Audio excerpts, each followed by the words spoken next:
All right, Shalom. First things first, I want to give all praise unto Yahweh Bashem Yahushai.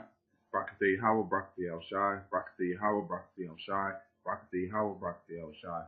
We give double honors to our apostle elders, which are the apostle elders that rule the great millstone, and to you hopeful elect out there on the four corners of the planet Earth that stand in this thing with true sincerity and faith and moving towards the end goal, because our goal is to get the hell up out of here, man. Our goal is to usher in or to make the way straight, man. All right, just like John said, man, we're coming in that spirit and giving the prophecies, giving the wisdom, knowledge, and understanding through the spirit, and just go through different things to back up the prophecies and to bring the prophecies out. Right now, I wanted to touch on the U.S.'s debt, okay, because we got a lot of talk about the debt ceiling, the taxes that's being raised up. Because you got Donald Trump that's talking about his bill that he passed with the tax reform, all these different things that the simple-minded would be like, oh, we're coming back and we're about to get back in our greatness. But I found a couple of videos that's gonna put it in clear context that show you that ain't no coming back from this. Okay, the debt is at an all-time high. It's not gonna cease. It's not gonna slow down because it's in a trick bag, man. Because the Lord has set up Babylon in a trick bag. Okay, so I'm gonna go through these. I'm gonna play about half these videos. I got two main videos I'm gonna get to, and then I'm gonna go through the scriptures. But Lord willing, we can get through them and get the point. And Abaratazar, it's edifying to you, Akim, out there, man. All right, I'm gonna play this one from the top. Here and now, I'll jump in. Around $3 trillion. At the time of near Times Square, there's an electronic billboard that tracks the debt of the U.S. federal government. It was first installed in 1989 when the national debt was around $3 trillion. At the time of writing this, the national debt is over $19 trillion and is expected to hit $20 trillion before the inauguration of the next president. Since the debt clock was installed, the national... And this video was put out in 2016, okay? I just wanted to make it evident, but it hit the point so well that I thought it would be a good video to share now and explain it.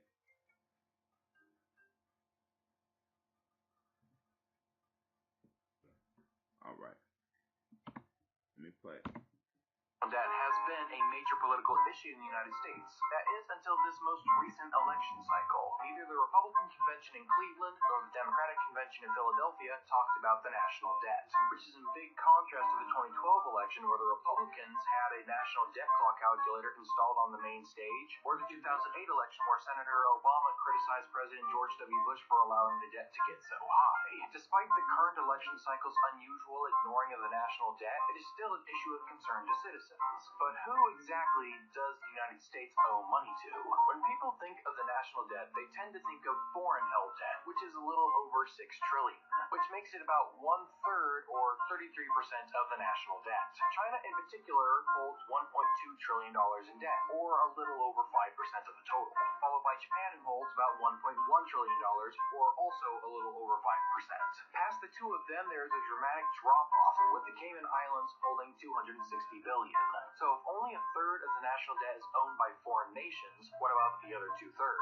The next largest segment of the national debt is held by the federal government itself. Official documents refer to this as intergovernmental holdings, but should be more accurately described as intergovernmental debt. This is when the government owes itself money. So how does this happen? The U.S. Constitution gives Congress what is referred to as the power of the purse, meaning that it controls spending and taxes. Congress sets the budgets for different departments of the federal government. However, some departments don't have enough money to do the things Congress or President asks them to do. And sometimes there are departments that are allotted more money than they are asked to use. Let's say that Department A was allotted a $1 million budget, while Department B was allotted a $1.5 billion budget. Congress or the President asks Department A to spend $1.5 billion, while Department B is only asked to spend $1 billion. In order to fund Department A, the Treasury needs to borrow money, which they do by selling bonds. What then happens is that Department B will buy $500 million worth of Treasury bonds. That money is then given to Department A to fulfill its legal requirement to spend $1.5 billion. After this occurs, the federal government now owes Department B $500 million plus interest. Now, I'm sure you're wondering, why doesn't the federal government just move money from one department to another as needed? This is because money allotted by Congress can only be transferred by an act of Congress. This means that in order to get that extra $500 million from Department B to Department A would require it to be voted on by Congress, which can be a long, drawn-out process. Doing this kind of accounting on the personal level would be the equivalent of taking money out of one pocket and moving it into another while giving that other pocket an IOU.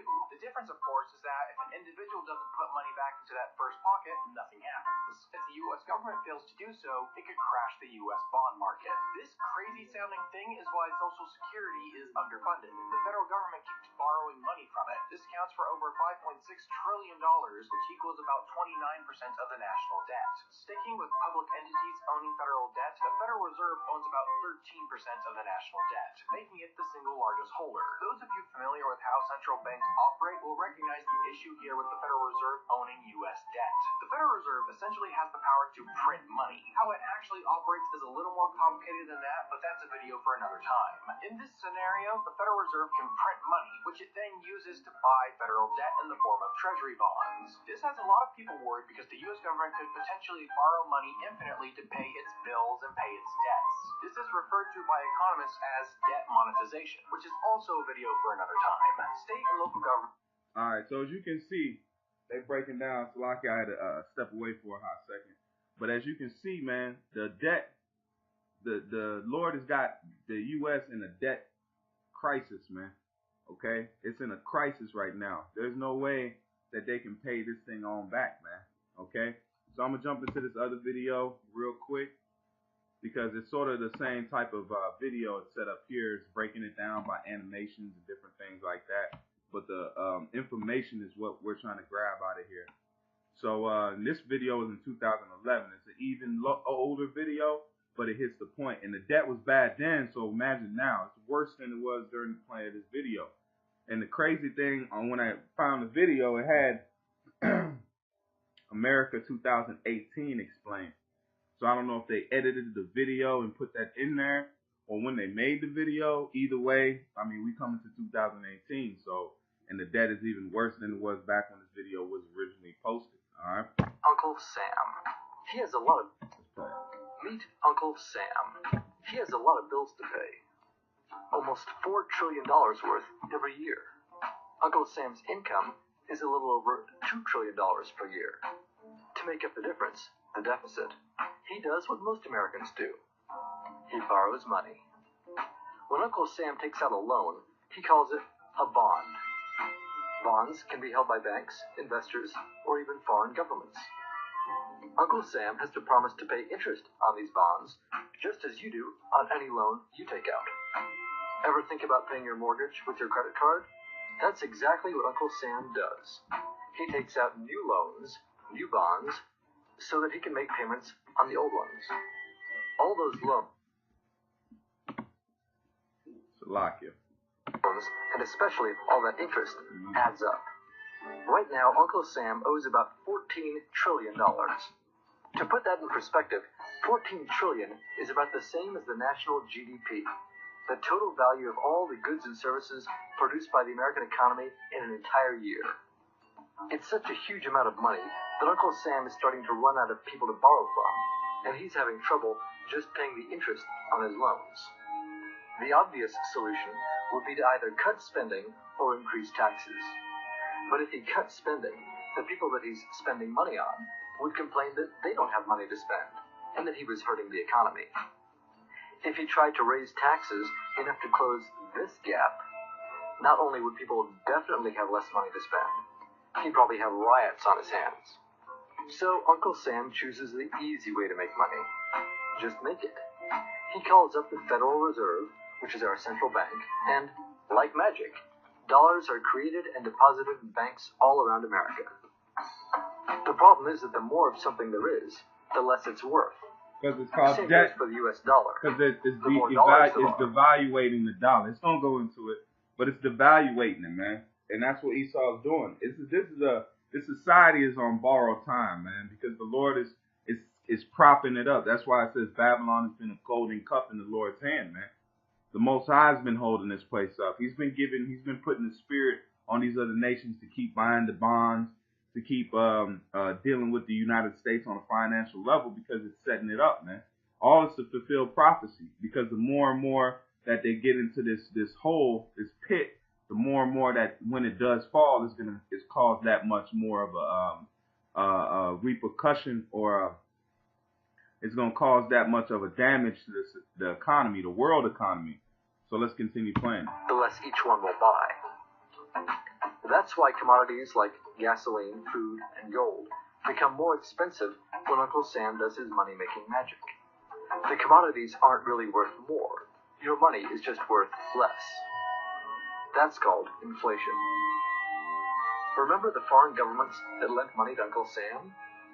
When they lent money to the American government, something interesting happened. It made the U.S. look richer and their countries look poorer. When a country looks poor compared to America, $1 of our money buys a lot of their money, so they can pay their workers only a few pennies a day. With such low labor costs, they can sell their products in America for lower prices than any American manufacturer can. The easiest way for American companies to compete is to move their factories overseas and pay their workers a few pennies a day too. This contributes to a recession. Americans lose their... So you can see it's going in and playing that. Lord willing, it won't copyright hit me. So I don't want to play too much of the video. If it does, I'll just have to play the audio. So there'll be just an audio playing in the back if it does hit me, or I just decide just to play the audio. But Babylon is being put into a trick bag, man.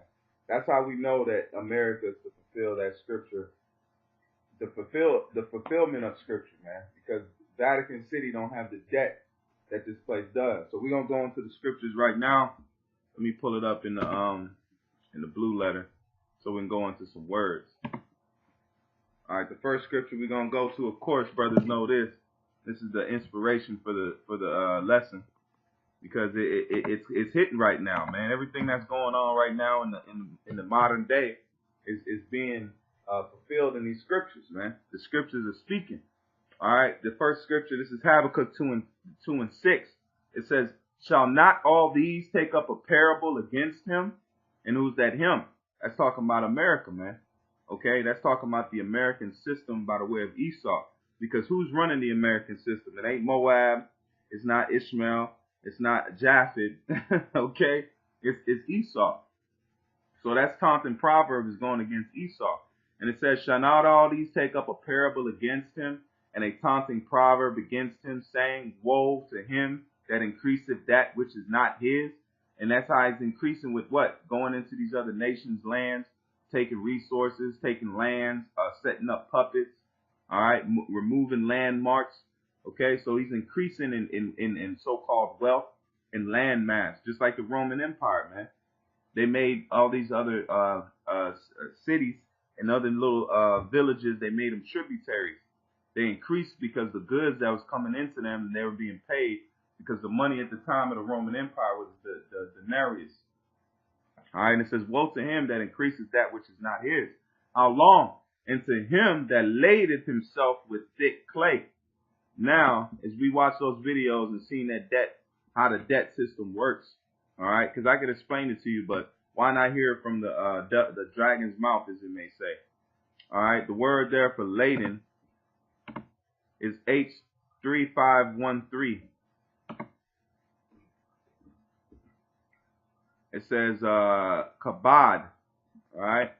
And the word there for kabod is to be heavy, be weighted, be grievous, be hard. That's a hard debt to come back from. 20 plus trillion. And we're going to take a look at a debt clock in a second. To be rich, be honorable, be glorious, be burdensome. So that's a burdensome debt that America has, man. Okay? There's no way to pay that back. There's no amount of money. There's no amount of taxes. There's no amount of resources that you can pay that money back, man. You'd have to do a lot of how you say, hitting licks. Jake know what I'm talking about, man. You have to hit a lot of licks to pay that back. And there's still no time to pay that back, because then you're just going to zero. You're not even making profit. If Esau had some kind of miraculous way to pay that back, he's just going to ground zero. He ain't going